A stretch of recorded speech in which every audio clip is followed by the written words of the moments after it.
अवांजी समातुन ताईं radio voice of Sindh London. वरी पुछ वेठिन खे सदा पुनः अपार, साजन सभ जमार ॾुखी ॾुर जॾील में। भलारे भिड़दण जे भलारे बैत सां मुंहिंजो ही आवाज़ मुसाफ़िर radio voice of Sindh London तां थी दुनिया जी कुंड कुड़छ ताईं। जंहिंजा मां ॿुधी पियो उन्हनि मिड़नी महिरबाननि खे सिक भरियो सलाम शाल क़बूल पवे। 10 फरवरी 2024 छंछर जे ॾींहुं प्रोग्राम सोच वीचार साण करे आऊं अव्हां जी ख़िदमत में हाज़िर आहियां, जो पंहिंजो मेज़बान हबीब लगारी। प्रोग्राम जी शुरूआत में अव्हां लाइ इहा ई दुआ त शाल जितो हुजो सुख सलामती सां हुजो, कॾहिं बि ॾुखियो ॾींहुं न ॾिसो ऐं कॾहिं बि अव्हां जूं मुर्कूं मेरियूं न थियनि। दुनिया जी कुंड कुड़छ में जिते बि रहो सिंध लाइ, सिंध वासियुनि लाइ ऐं दुनिया जे मज़लूम माण्हुनि लाइ जाखोड़ींदा रहो। शाल अव्हां जा ख़्वाब तइबीरनि सां लाऊं लही सघनि। साईं मुंहिंजा इलेक्शन जो ॾींहुं त गुज़री वियो, पर दिलि चयो नौजवाननि सां मुखातिब थिजे ऐं नौजवाननि खे चइजे, मुंहिंजा नौजवान साथियो अज़ीज़ो, काल्ह सियासत जी शतरंज तां पाण सभु पंहिंजी बसात वेढ़े उथी आयासीं। कंहिं खटियो कंहिं हारायो, उनखे इन करे बि छॾियूं था जो कॾहिं कॾहिं माण्हू खटण बावजूदि हाराए वेंदो आहे। पाण मुंहिंजा कंहिं केतिरी हलकड़ाइप कई, इहो बि काल्ह जो किस्सो आहे जेको काल्ह साईं माज़ी जो हिसो थी वियो। काल्ह मूंखे बदीन जो सफ़र बि यादि पियो त रूपा जे ऋण में चनेसर जी अकेली क़बर बि यादि पई। सोचमि पए पाण खे उहा हलकड़ाइप चनेसर जी क़बर वांगुरु अकेलो त न करे छॾींदी। साथियो, वॾो थियणु उत्तम नाहे हूंदो। वॾा माण्हू पोइ वॾी ॻाल्हि हुजे थो, दिलि जी सचाई डिग्रियुनि सनदनि ऐं मेबर जी मुहताज नाहे हूंदी। पाण हथे ख़ाली हूंदे बि दिलि जी दौलत सां मालामाल आहियूं। आऊं जे पाण तरफ़ ॾिसां थो, बेअंत आइब आहिनि, पर मुंहिंजी मिल्कियत कुझु किताब ऐं दोस्तियूं आहिनि जिन मूंखे कॾहिं बि मायूस नाहे कयो। आऊं चाहियां थो पंहिंजे ॻोठ जी उताक खे किताबनि सां सजाए लाइब्रेरी में बदिलायूं, बाशऊर इंसाननि जा लेक्चर प्रोग्राम करायूं, मुशाइरनि ऐं मौसीक़ी जा रूह परवर प्रोग्राम थियनि जिते आर्ट इल्म ऐं अदब जी ॻाल्हि थिए। साथियो, पाण शऊर वसीले उन्हनि सभिनी सोचनि खे रद्द करियूं जेके अना जे उठ जी आॾो बीठियूं आहिनि, जिन सोचनि वटि मुनाफ़िकी जा मण ऐं नफ़रतनि जा धण आहिनि। अचो मस्जिद जे मिंबर तां बि मोहबत जी ऐं उताक जे अङण तां बि मेरियाई मान लहा जी सदा बुलंद करियूं। प्रोग्राम खे ध्यान ऐं मोहबत सां ॿुधण लाइ अव्हां जा लख थोरा। ख़ूबसूरत लेखक एजाज़ मगी लिखे थो, उन्हनि चूंडण जो आख़िरी मरहलो बि गुज़री वियो, जंहिंजे बारे में आख़िरी महीने आख़िरी हफ़्ते बल्कि पोयनि ॾींहंनि ताईं इहो डपु हो त शायदि कंहिं मुसलत सबबि उहे मुल्तवी थी वञनि। छा असां गुज़िरियल ॾींहं थियल चूंडनि लाइ मौजूदा निगरान हुकूमत जो शुक्रियो अदा करियूं, या इलेक्शन कमीशन जी महिरबानी मञूं, या सुप्रीम कोर्ट जा थोराइता थियो। जॾहिं त कुझु चवण वारा इहो बि चवनि था त हीउ सभु कुझु वक़्तु सिर्फ़ु मुश्किल थी सघे हा जेकॾहिं अमेरिका IMF मार्फत पाकिस्तान लाइ कर्ज़ जी नई किस्त खे इलेक्शन सां मशरूत न करे हा।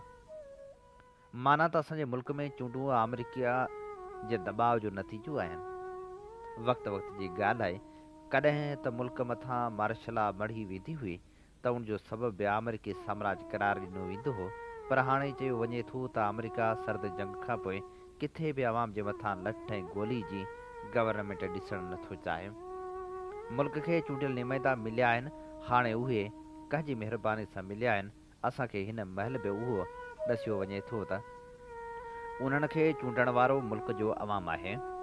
दुनिया जे हर मग़रबी जमहूरी मुल्क जो अवाम पंहिंजा नुमाइंदा इन करे चूंडींदो आहे त उन्हनि जा समाजी मुल्की मसइला हल थी सघनि, जॾहिं त पाकिस्तान जे जमहूरी पस मंज़र में उहो कुझु हिन महिल ताईं न थी सघियो आहे। उनजो सबबु इहो बयानु कयो वेंदो आहे त मुल्क में कॾहिं बि कंहिं चूंडियल हुकूमत खे आराम ऐं सकून सां पंहिंजो मुदो पूरो करणु न ॾिनो वियो आहे। जेकॾहिं कंहिं चूड़ी चुंगी मुदो पूरो बि कयो आहे, तॾहिं बि पाकिस्तान ॾखिण एशिया जो वाहिद उहो मिसाली मुल्क आहे जंहिंमें हिन महिल ताईं को बि चूंडियल वज़ीर आज़म पंहिंजो मुदो पूरो करण जो एज़ाज़ माणे न सघियो आहे। हर वज़ीर आज़म अचण वक़्तु वॾा ऐलान कंदो आहे ऐं वञण महिल उनजो रड़ियूं राज ॿुधंदा आहिनि त मुझे क्यों निकाला। हिन भेरे जंहिंखे कढियो वियो हो उनखे लड़ण मां घुराए खेसि इक़्तिदार ॾियण लाइ अॻियां आंदो वियो आहे, जॾहिं त रिवायती तौर ते हुनजी हरीफ़ पार्टी जो उहो मौक़िफ़ आहे त मुल्क मथां हुक्मरानी करण जो हक़ उन्हनि जो आहे।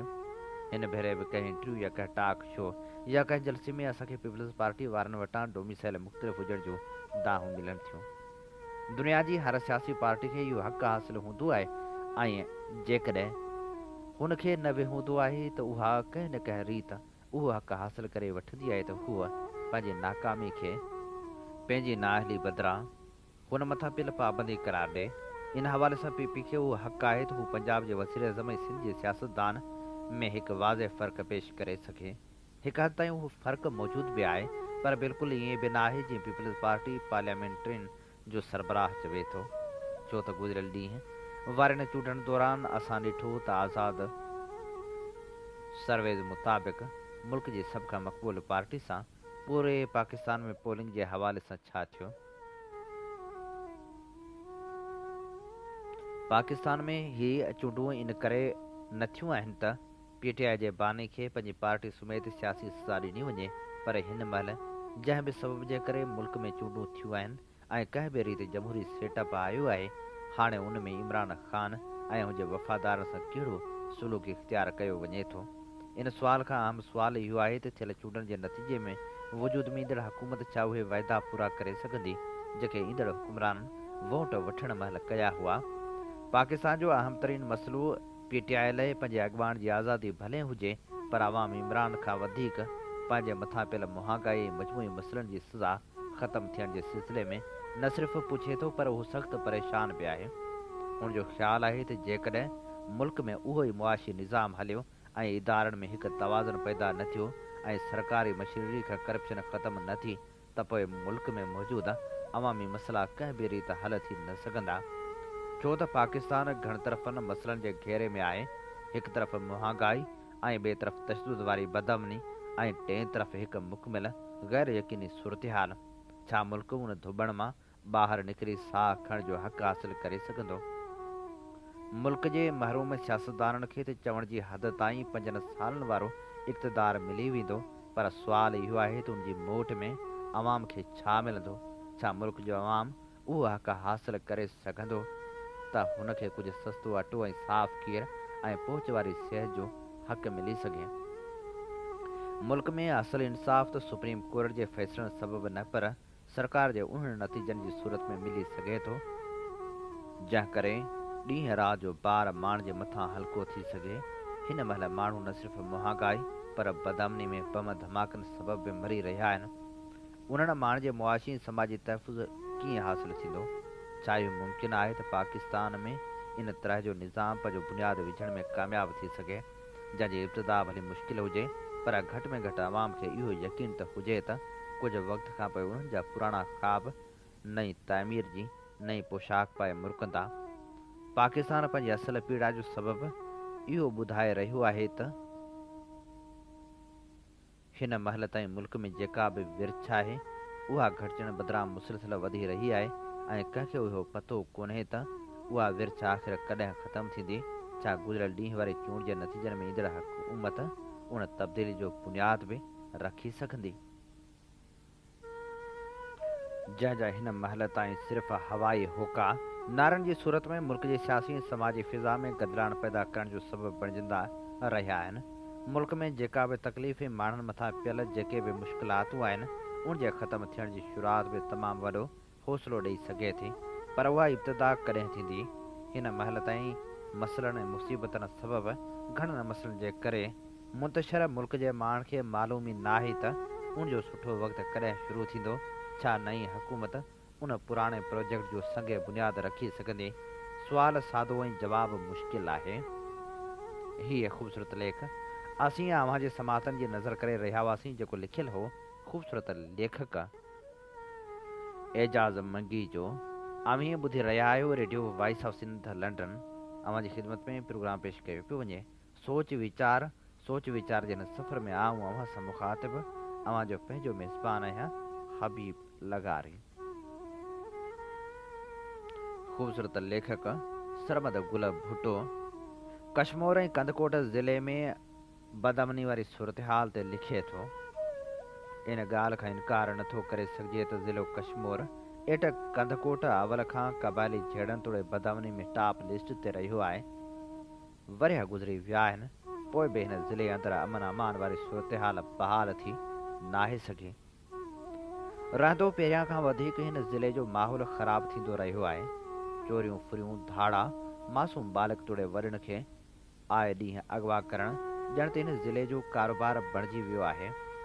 छो त हिन ज़िले अंदरि पुलिस जा वॾा वॾा ऑफिसर आया ऐं हलिया बि विया, पर अफ़सोस जो शइ बि हिन ज़िले अंदरि अमन अमान वारी सूरत हाल पैदा न करे सघिया ऐं हाणे त ज़िले कश्मीर हेठि कंदकोट जो अमन अमान बहाल करण ख़ातिर चंद महीननि खां रेंजर्स खे सिंध सरकार तरफ़ां फुल इख़्तियारात मिलियल आहिनि, पर अफ़सोस सां चवणो थो पवे रेंजर्स वारनि वटि बि को ॿारनि न ॿारियो आहे। रहंदो हिन ज़िले अंदरि हर आए ॾींहुं सरेआम फुरूं धाड़ा तोड़े क़बाइली झेड़ा वॾे ज़ोर शोर सां ॾिसण वटां मिलनि था, जंहिं आधार ते हिन ज़िले जो माहौल नासाज़ बणिजी बदअमनी जे कसॾां धिकजणु लॻो आहे। जेतोणीकि हिन ज़िले अंदरि आम शहरी सुख जो साह बि नथा खणी सघनि, पुलिस तोड़े रेंजर जी ख़ामोशी हिन ज़िले जे इज़तदार तोड़े कारोबारी माण्हुनि खे मायूसी जे आलम ॾे धिके छॾियो आहे। आख़िर हिन ज़िले अंदरि वञण खां एतिरी अंधेर नगरी कहिड़े तौर ते रही आहे, कहिड़ा सबब आहिनि जो सिंध सरकार तोड़े मथीं सरकार बि हिन ज़िले खे लावरसनि जीअं पोइते धिकण में का बि कसर न आहे छॾे, जो पुठिते पियल हिन ज़िले जी वारसी ऐं मालिकी करण लाइ सभु को नाबरी थो ॾेखारे। छा बदअमनी जे वधण सबबि हिन ज़िले अंदरि अमन अमान वारी सूरत हाल बहाल थी नथी सघे, या सबब कुझु ॿिया आहिनि? आख़िर कहिड़ियूं ताक़तूं आहिनि जेके हिन ज़िले अंदरि पंहिंजो वाॻूं संभाले हिन लावारस ज़िले जे माण्हुनि खे जहाल जे गसॾां धिकनि पियूं? जेकर हिन ज़िले अंदरि नज़र फेराए बि त सभु कंहिंजी ज़ुबान में रुगो सरदारी निज़ाम जो नालो ॿुधण वटां मिले थो। हा, सरदारी निज़ाम जंहिं आधार ते हीउ ज़िलो सालनि खां क़बाइली झेड़नि तोड़े जहाल जी हथ ठोके रीतनि रस्मनि में निस्तो नाबूद थींदो रहियो आहे। इन ॻाल्हि खां बि इनकार न आहे त हिन ज़िले जा सरदार तोड़े भोतार पंहिंजे पंहिंजे तर में वॾो असरु रखनि था, जंहिं आधार ते सभु को न चाहींदे बि उन्हनि जी वाखाण कंदे मिले थो। ज़ाहिर आहे अवल खां ई आम माण्हू ताक़तवर आॾो हीणो ऐं कमज़ोर रहियो आहे, छो त जॾहिं बि जंहिं महल बि ताक़तवर आॾो आम माण्हू घाट ऊचो करण जी कोशिशि करे हलियो आहे, त उन महिल ताक़तवरनि उनजो घाट धड़ खां धार करे छॾियो आहे। सो इन कारण त ताक़तवर माण्हू पंहिंजो दबदबो क़ाइमु रखण लाइ सभिनी खे पंहिंजी ताक़त जे ज़ोर ते पेरनि हेठां रखण में का बि कसर न आहे छॾी। इहे ताक़तवर सरदार कॾहिं बि नथा चाहिनि त असांखां केरु बाग़ी थिए, असांजे ख़िलाफ़ु आवाज़ ऊचो करण जी दावा करे। जेकर केरु तिन जे ख़िलाफ़ु चपे चोरे थो त सम्झो उन मौत खे महिमान सम्झी पाण दावत ॾिनी आहे। एतिरी अंधेर नगरी हिन ज़िले अंदरि वञण खां पंहिंजो दबदबो क़ाइमु करे चुकी आहे। अफ़सोस जो अॼु ताईं केरु बि उनजो इदराक करे न आहे सघियो।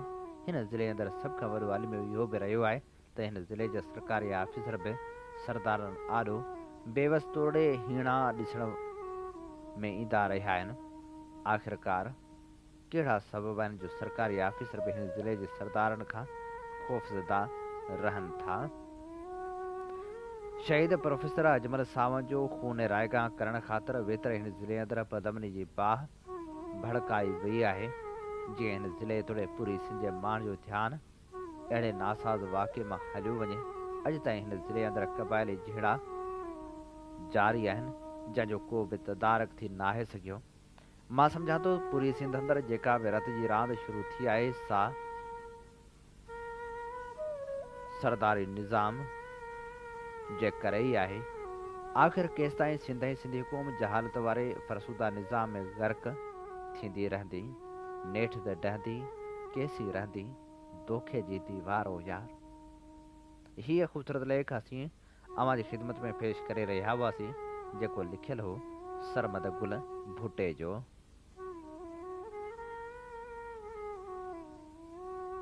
यूसुफ गफ़ूर खटी लिखे थो, असांजे हिन मुल्क में चोरी करण ते घटि सज़ा ऐं घणी चोरी करण ते दाद मिलंदो आहे। हिकु तरफ़ ग़रीब जी झूपड़ी मां आसेबनि जा आवाज़ पिया ईंदा आहिनि त ॿिए तरफ़ इंसाफ़ जे पैरोकारनि जे महलनि मां टहकनि जा साज़ पिया वॼंदा आहिनि। हिकु तरफ़ ग़रीब लाचार थी बुख खे ख़तमु करण लाइ चोरी करण ते बि मजबूर थी वेंदो आहे ऐं उनखे हिकिड़ी मानी चोरी करण ते सज़ा ॾिनी वेंदी आहे। हथनि पेरनि में हथकड़ियूं लॻायूं वेंदियूं आहिनि, जहिड़ो कर को कोहे नूर चोरी कयो हुजेसि। त ॿिए तरफ़ सियासतदान अरबे रुपया चोरी कनि था त उन्हनि लाइ ज़िंदाबाद जा नारा लॻाया वेंदा आहिनि। सज़ा त बाद जी ॻाल्हि आहे, उहो आहे असांजो शौर। जेकॾहिं हिकु मानी चोरी थी या कुझु थोरो चोरी थिए थो त उन ते सोची सम्झी फ़ैसिलो कजे त उन चोरी जो सबबु छा आहे। सियासतदान खे क़िस्मत सां लोही सीखनि में मोकिलियो वञे थो त उन में बि AC TV समेत हर सहूलियत मौजूदु ग़रीब खे अहिड़े हंधि रवानो कजे थो जो हू ऊंदहि में अंधो थी वञे। पोइ अहिड़े अदल इंसाफ़ खे अहिड़े लाशऊर मुल्क में रहणु अजायो आहे। वाहीअ पांधीअ जे तबाह थियल रोड बाबति समीर अहमद बिरोही लिखे थो। वाही पांधी जोही तालुक़े जो अहम शहर आहे। वाही पांधीअ जे रोड खे नई गाह जे तेज़ वहिकरे मुकमिल तबाह करे छॾियो हो। ताज़नि बरसातनि सबबि वाही पांधीअ जोही खे मिलाईंदड़ रोड मुकमिल तबाह थी वियो आहे। हिन वक़्तु इलाइक़े वासी अच वञ में तमामु घणियुनि तकलीफ़ुनि खे मुंहुं ॾेई रहिया आहिनि। वाही पांधी रोड ते हंधि हंधि ते गोॾे जेॾा खॾा पइजी विया आहिनि। वाही पांधी जे ॻोठ परियो जमाली ऐं सिंध जो कोह मरी गोरखेल स्टेशन ॾांहुं वेंदड़ मुसाफ़िर तमामु घणियुनि तकलीफ़ुनि खे मुंहुं ॾींदा रहनि था। अच वञ में वॾी तकलीफ़ थी रही आहे। हुकूमत खां मुतालबो करियूं था त वाही पांधी रोड जी मरमत कराए काछे वासियुनि खे तकलीफ़ खां बचायो वञे। बलूचनि सां थींदड़ ज़्यादतियुनि वारे मामले ते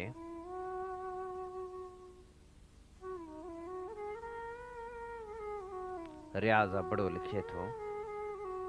2006 में नवाब अकबर बुगटी पारां फ़ौजी हुक्मरान खे ललकारण खां पोइ बलूचिस्तान में सिक्योरिटी फोर्सिस जी शिदत ऐं अस्करी ऑपरेशन्स में मुसलसिल इज़ाफ़ो थींदो रहियो ऐं तॾहिं खां बलोचनि जी उन जुरत मंदी जी क़ीमत बलोचनि खे पंहिंजी जान सां अदा करणी पई, जेका जारी आहे ऐं जेका खुटण ऐं ख़तमु थियण जो नालो बि नथी वठे। नवाब अकबर बुगटी जे क़त्ल खां तुरत पोइ बलोचनि में हिकु गुस्से जी शिदत पसंदि तहरीक खे जनमु ॾिनो। बदिले में हिकु मुसलसिल सिक्योरिटी क्रैक डाउन थींदो रहियो, जंहिंमें बेशुमार बलोच मर्दनि खे जबरी गुमशुदगी इनकाउंटर वारनि क़त्लनि सबबि हिकु डप वारे अहसास जो शिकार कयो वियो। इन सूरतहाल में सिक्योरिटी फोर्सिस खे पिणु अमरी तौर ते भॼंदे ऐं डोड़ंदे बि ॾिठो वियो, जंहिं सबबि रियासत बलोच अवाम खे संदन बुनियादी हक़नि खां महरूम कंदी रही, जंहिंसां जमहूरियत जी साख बदनाम थींदी रही ऐं रियासत उन जो बदिलो बि वठंदी रही। इन शक ऐं ख़ौफ़ वारे अमल में बलोचनि जा अहिड़ा सियासतदान बि ईंदा रहिया जेके विचथरा थी कमु कंदा रहिया, जेके हिकु पासे पंहिंजी सियासत में चमकाइनि था त ॿिए पासे उहे इस्टेब्लिशमेंट सां बीठा बि आहिनि। उहे कॾहिं असेंबलियुनि में गजगोड़ नथा कनि, को आवाज़ नथा उथारिनि, या जे कनि बि था त ॿिए ॾींहुं उन्हनि जा मुंहुं पैसनि सां बंदि कया था वञनि।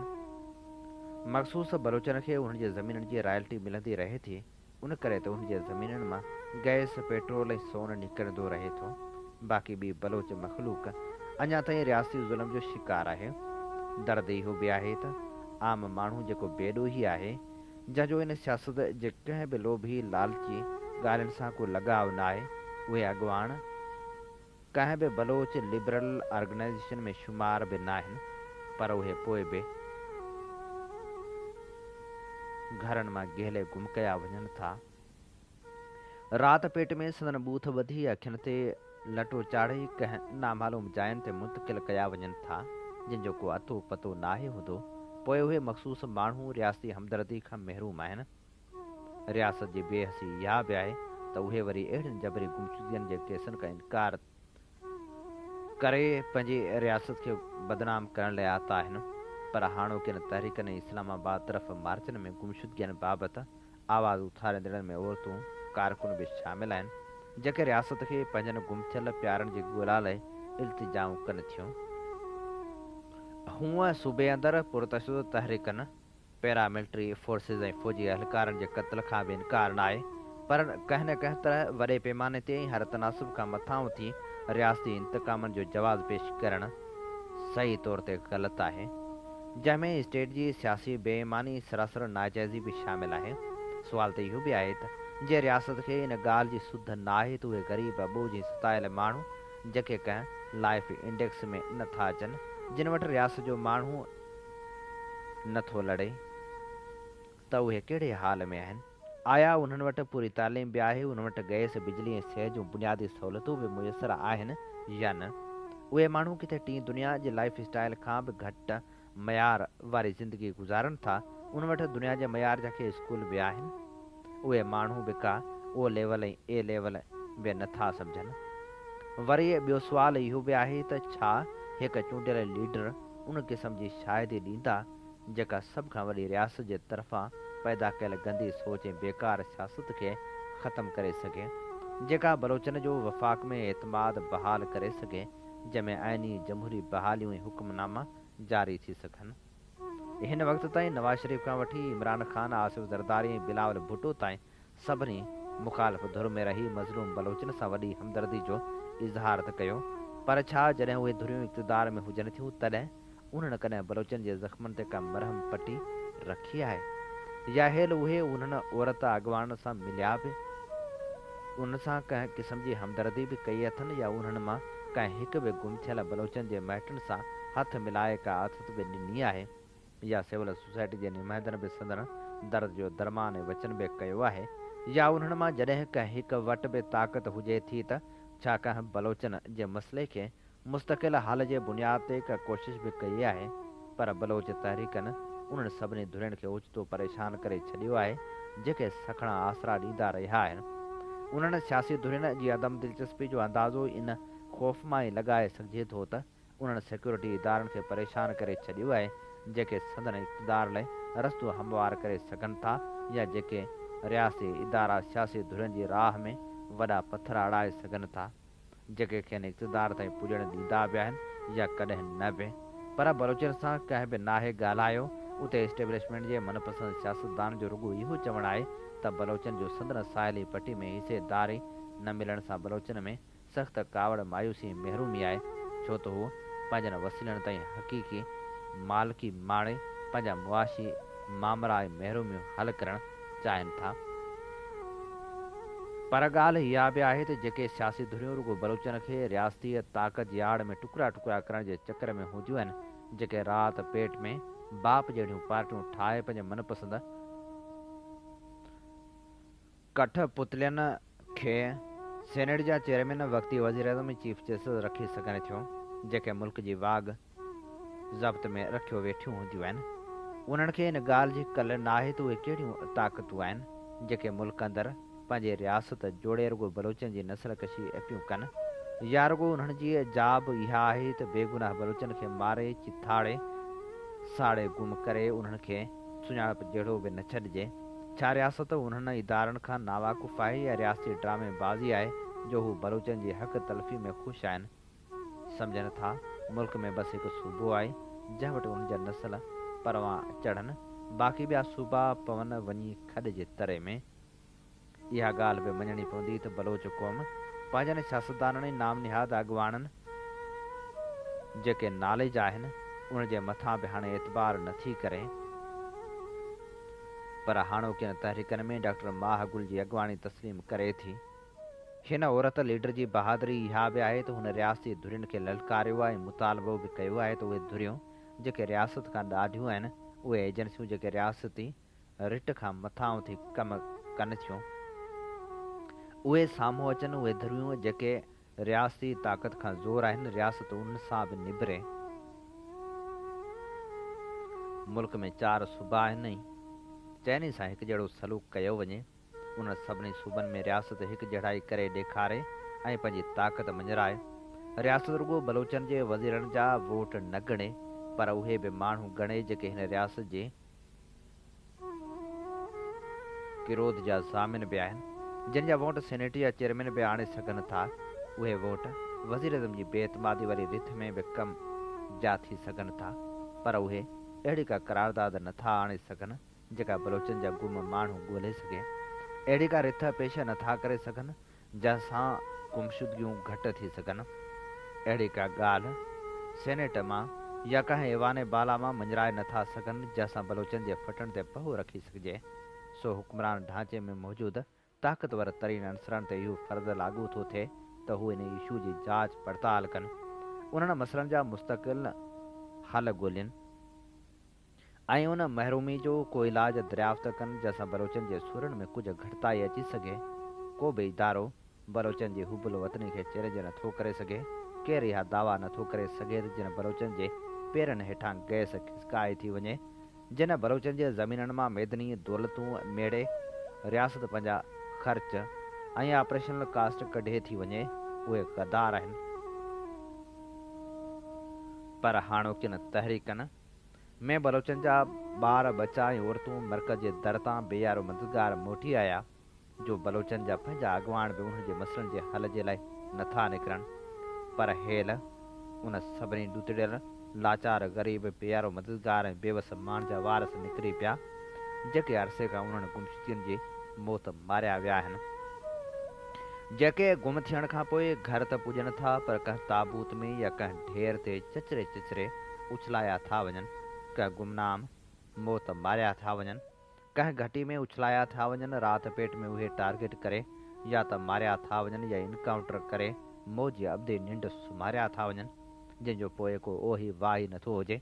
उमेद आहे त चूंडण खां पोइ जेका बि अवामी हुकूमत ठहंदी ऐं जुड़ंदी, उहा हिन सरकार खां या अॻियां हुकूमतनि खां मिड़े कुझु मुख़्तलिफ़ हूंदी, जेका रियासती बुहराननि जो हल कढंदी, बलोचिस्तान में अमन आणींदी, खेनि बाइख्तियार बणाईंदी, उन्हनि खे ॿिनि सूबनि वांगुरु बुनियादी हक़ ॾियारींदी, खेनि ॿिनि सूबनि जे माण्हुनि वांगुरु माण्हू सम्झंदी, खेनि हिन इंसानी बुहरान मां ॿाहिरि कढंदी। उन्हनि बुहराननि खे रियासत हिकु नाज़ुक इम्तिहान सम्झी न बेरे ऐं ईंदड़ चूंडियल हुकूमत बलोचनि जी जमहूरी साह खे क़बूल करे त जीअं बलोचनि जूं महिरूमियूं ख़तमु थी सघनि।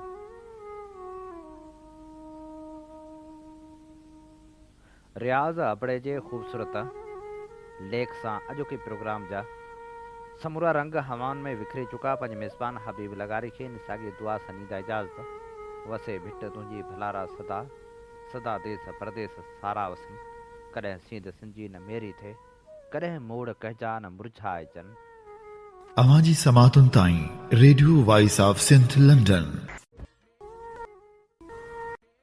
सिंध मुंहिंजी अमां सूंह तुंहिंजी मथां छा लिखी, छा लिखां छा लिखी छा लिखां। सिंध मुंहिंजी अमां, दुनिया जा सिंधियो हिक मुठ थी सिंध बचायो। सिंध मुंहिंजी अमां सूंह तुंहिंजी मथां छा लिखी, छा लिखां। सिंध जो क़ौमी आवाज़ radio voice of Sindh London.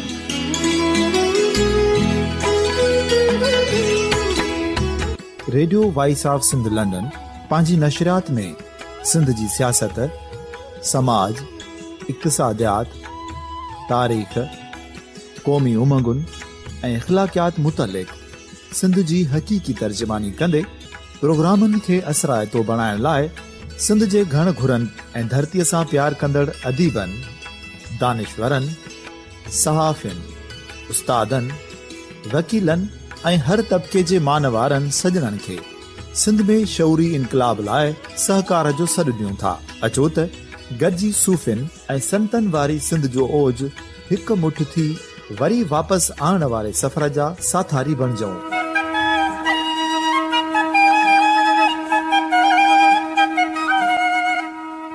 हिकु नए सुबुह जी शुरूआत जो पड़ाॾो घर घर, ॻोठ ॻोठ ऐं शहर शहर ताईं पहुचायो। शाल सिंध आबाद ऐं ख़ुशहाल थिए, सिंधी माण्हू सुखियो ऐं सताबो थिए।